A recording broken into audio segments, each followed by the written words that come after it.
a gente falou de prisão, né? A gente falou de prisão.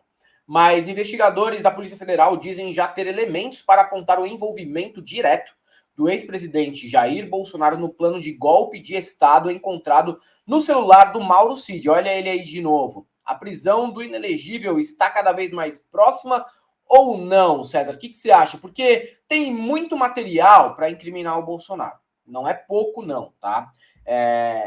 Só que, assim, é claro que a justiça ela tem um tempo diferente do que a gente gostaria que tivesse, né? A gente fica aqui ansioso, na torcida. Será que é hoje a prisão do Bolsonaro? O Bolsonaro vai ser preso agora? Não, vai demorar. Tem gente decretando a prisão do Bolsonaro desde quando ele foi eleito. Os sites de urgentismo falando, não, é hoje, de hoje não passa. Bolsonaro preso, Bolsonaro no impeachment. Calma, as coisas demoram um pouquinho mais. Ainda, se a gente levar em consideração que ele é um ex-presidente. E o trâmite para um ex-presidente, ele vai ser mesmo, não tem como fugir disso, ele vai ser mesmo mais burocrático do que para um cidadão comum. Né? Mas o cerco se fecha. O cerco se fecha. Agora, sabe o que eu acho também, Helder? É uma análise que muita gente não gosta, mano. Tem uma dimensão política, tá? Envolvida. Claro. Né? É isso que você tá falando. E nessa dimensão política, cara, o cálculo pragmático, a meu ver, pelo menos, é que se prendê-lo, ele ganha força. Nesse momento ainda. Então eu não sei, cara. Eu acho que pode, a despeito de toda a materialidade que existe já contra esse cara, falta. Crimes não faltam, mano. Você pode escolher um. O cara cometeu crime de pandemia, ele cometeu crime contra a democracia, ele cometeu possivelmente crime de genocídio contra os Yanomami, ele cometeu crime quando ele frauda o cartão vacinal, ele cometeu crime quando ele recebe pedras agora, que expressamente o ajudante de ordem dele diz que é para não cadastrá-las e para deixar no cofre 01 lá, não sei das quantas, entendeu? Então, cara, enfim, inúmeras coisas com as quais ele pode ser imputado. Agora, veja o que aconteceu com o Collor, por exemplo, tá ligado? Quantos anos isso não demorou? Porque esse processo, inclusive, de ganhar força através da prisão, aconteceu com o Lula. É óbvio que eu não estou comparando uma coisa com a outra, porque senão daqui a pouco as pessoas já me matam aqui e falam, você tá louco? Não, não é isso, entendeu? O Lula foi preso num processo, como o próprio STF depois reconheceu, absolutamente fraudado, que contou com uma série de irregularidades, então nem se compara com os crimes que de fato o Bolsonaro cometeu. Agora o fato, mano, pode ser que eu esteja errado também, Helder, mas como eu sinto se prender o Bolsonaro nesse momento, ele vai ganhar capital político de novo. Porque aí vai reforçar toda esse discursinho de monarque, de Constantino, de que a ditadura da toga, a ditadura petista, o meu direito de liberdade de expressão, tá ligado? Então eu acho que de alguma forma tem esse cálculo sim, cara. Tipo, a gente vai fazendo as coisas de uma maneira sem ser apressada, vamos montar um caso que seja sólido e ao mesmo tempo vamos entendendo o espírito da época, o espírito do tempo, considerando o humor político, entendeu, cara? Como eu vejo é isso. Muita gente não gosta dessa análise. Porque a justiça é cega. Sim, mano, a justiça é cega em tese, velho. Do mesmo jeito que economista, Helder, gosta de te dizer que não, as minhas decisões são técnicas. Não, pode ter técnica por trás, mas é óbvio que tem uma carga política que está pautando as tuas resoluções, seja na economia, seja na justiça, em qualquer área, mano, de atuação humana. É claro, claro. E às vezes também há uma tentativa de ludibriar o público, principalmente em análise econômica. Exatamente. Então, não sei, mano. Eu acho que não, com certeza, não sai esse ano a prisão dele. A não ser assim, Helder, que, mano, vier um bagulho que azeda o pezinho do frango dele de uma maneira irremediável. Sabe assim? Tipo, um vídeo, um áudio, alguma coisa derradeira, mano, que falou, agora não dá mais para segurar, e aí vai catalisar esse processo de uma forma muito fodida. Agora, caso contrário, eu acho que a prisão dele vem, sei lá, segundo semestre de 2024, primeiro semestre de 2025, ainda demora algum tempo aí, entendeu?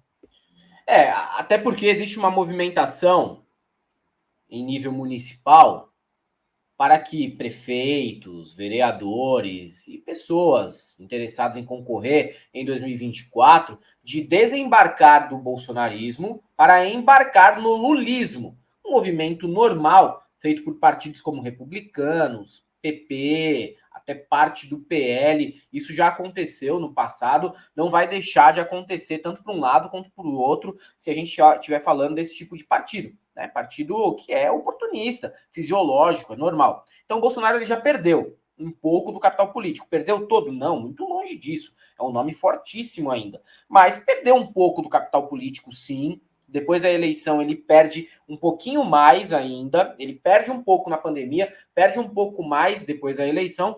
Mas o bolsonarismo, ele continua vivo. Continua muito vivo e vai eleger muitos prefeitos, muitos vereadores no ano que vem. Podem ficar aí chateados com o que a gente está dizendo, mas é verdade.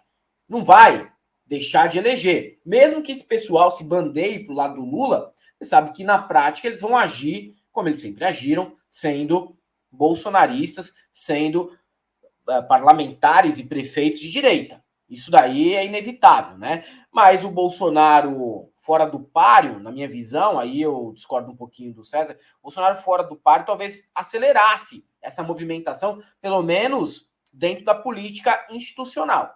Mas eu acredito que, por outro lado, é preciso ter mesmo uma base muito sólida para mandá-lo para a prisão. E aí saiu uma matéria na Veja hoje, e um documento, né, que traz uma espécie de passo a passo do golpe, e não é o mesmo da minuta golpista encontrada com o Anderson Torres. Segundo o plano, Bolsonaro deveria encaminhar as supostas inconstitucionalidades praticadas pelo judiciário aos comandantes das Forças Armadas. Os militares, então, poderiam nomear um interventor investido de poderes absolutos. Esse interventor, na sequência, poderia fixar um prazo para o restabelecimento da ordem constitucional. Assim, poderia suspender decisões que considerasse inconstitucionais, como a diplomação do Lula. A gente, é sério, eu sei que é sério, mas eu não consigo deixar de rir, me desculpem. Além disso, eu tô tipo a Daniela Lima ontem na Globo News. Além disso, poderia afastar preventivamente ministros do Supremo como Xandão, Carmen Lúcia e Lewandowski, que na época integrava ainda, né, o Tribunal Superior Eleitoral. No lugar, convocaria os substitutos. Quem seriam? Cássio com K, André Mendonça Peruquinha e Dias Tifode. Relatório de 66 páginas. Os documentos publicados pela Veja fazem parte de um relatório de 66 páginas produzido pela Diretoria de Inteligência da PF. Foi encontrado ainda no telefone do Mauro Cid outro documento, onde é aventada a hipótese de decretação de estado de sítio, uma das medidas mais extremadas previstas na nossa Constituição, mas para situações excepcionais, como em caso de guerra. Então, aqui temos também mais uma, pelo menos na minha visão, prova contundente de que o golpismo estava a todo vapor e que eles operavam mesmo para evitar até mesmo a posse do Lula, né? Recorrendo a seja lá o que for. Nem que fosse um absurdo, nem que eles dependessem do Delgatti para isso. Mas a intenção tinha. Sim, mas tem um número, cara, que como eu vejo, pelo menos é um número mágico, Helder, que é o seguinte, mano. Hoje, no Brasil, a gente deve ter algo entre 150 a 155 milhões de pessoas que estão aptas a votar, tá? Sim. Se você tiver no Brasil, então vamos fazer a conta rápida, 20% disso aí, 10% seria 15 milhões, 20% são 30 milhões. Qualquer coisa batendo nisso aí é muito difícil, irmão, prender quem quer que seja. Se você tem algo entre 15% e 20% de apoio popular, isso significa que você tem algo entre 25, 30, 35 milhões de pessoas que te apoiam. É muito, muito, muito difícil, velho. Porque o estrago sociopolítico que isso causa é absurdo, entendeu? Então, você tem razão, não falta prova contra o Bolsonaro, não falta. Assim, se ele tivesse 2, 3% de apoio popular, eu acredito que ele já estaria preso faz tempo. E estaria preso muito provavelmente, assim, para 15, 20 anos de cadeia. Entendeu? Para morrer na cadeia, ou para sair, sabe assim, quando você está com 80 e tantos anos, porque olha, tá muito velhinho, isso aí aconteceu há 20 anos, então vamos dar o benefício da dúvida para o cara, algo dessa natureza. Agora, quando você tem mais do que 12, 15% de apoio popular num país gigante como o Brasil, isso significa dezenas de milhões de pessoas que te apoiam. Numa democracia representativa, essa é uma força inexorável, Helder. É muito foda lutar contra isso aí, entende? Então vai precisar ter um determinado momento em que você vai tateando, você vai vendo. Se eles fizerem, você tem razão, mais de 1.000 prefeituras nas municipais do ano que vem, babou, cara. Vai ser difícil isso aí, tá ligado? Demonstra, sim, que o bolsonarismo ainda tem força e é algo que precisa ser trabalhado. Aí quem que é o herdeiro do espólio? Vai ser o Tarcísio, que já a gente viu tudo que ele fez aqui nas chacinas aí ao longo da última semana? É complicado, meu irmão. A equação brasileira não é algo fácil, tipo, joga o Bozo na cadeia e acabou. E ninguém mais do que eu quer ver esse cara preso pro resto da vida, Helder. Entendeu, meu? Assim, mas passando mal na cadeia. Eu quero que o Bolsonaro se, entendeu? Mesmo. Mas o jogo sociopolítico doméstico é bem mais complexo do que isso aí, meu. O jogo é de fato jogado e demora, né? Tem prorrogação e tem pênaltis também.